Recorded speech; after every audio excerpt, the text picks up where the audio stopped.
অনেকগুলো শুকনো কাঁঠালের বিচি নিয়েছি আর তারপরে সাদা খোসাটা ছাড়িয়ে নিলাম। তারপর এই কাঁঠালের বিচিগুলোর মধ্যে ফুটন্ত গরম পানি দিয়ে ভিজিয়ে রাখলাম প্রায় ২ ঘন্টার মতো। ২ ঘন্টা পর কাঁঠালের বিচির লাল খোসাটা ভিজে নরম হয়ে আছে আর তারপরে মাটির একটা বাটনার মধ্যে নিয়ে এভাবে করে ঘষে লাল চামড়াটা পরিষ্কার করে নিলাম। আর এখন এগুলো ধুয়ে পরিষ্কার করে নিয়ে চুলায় একটা হাঁড়িতে পানি বসিয়ে দিলাম আর তার মধ্যে কাঁঠালের বিচিগুলো দিয়ে সিদ্ধ করে নিলাম।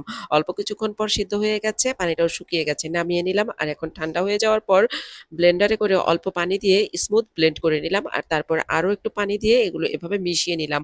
আর চুলায় একটা হাঁড়ি বসিয়ে দিলাম, হাঁড়িতে আরো পানি দিয়ে মিশ্রণটা দিয়ে দিলাম আর নেড়েচেড়ে মিশিয়ে নিলাম। দিয়ে দিলাম পরিমাণ মতন লবণ, হলুদের গুঁড়া, থেতো করা পেঁয়াজ, রসুন আর কাঁচামরিচ। আর তারপর নেড়েচেড়ে খুব ভালোভাবে মিশিয়ে নিলাম। দিয়ে দিলাম একটা টমেটো টুকরো করা আর তারপর কিছুক্ষণ বলক আসার পর ডাল ঘুটনি দিয়ে ঘুটে টমেটোগুলো ডালের সাথে মিশিয়ে নিলাম। আর এখন হাঁড়িটা নামিয়ে নিলাম, অন্য একটা হাঁড়ি বসিয়ে দিলাম আর তার মধ্যে পেঁয়াজ, রসুন কুচি দিয়ে দিলাম, তেল দিয়ে অল্প একটু পাঁচফোড়ন আর ২ টা শুকনো মরিচ দিয়ে বাগারটা রেডি করে নিলাম। আর এখন এই বাগারটা ওই ডালের মধ্যে দিয়ে দিলাম আর তারপর ১ মুঠো পরিমাণ ধনেপাতা কুচি করা এর মধ্যে দিয়ে দিলাম। আর ১ মিনিটের মতন জাল হওয়ার পর ডালটা একদম রেডি হয়ে গেছে। কাঁঠালের বিচি দিয়ে মজার ডালটা আপনারাও বাসায় বানাতে পারেন।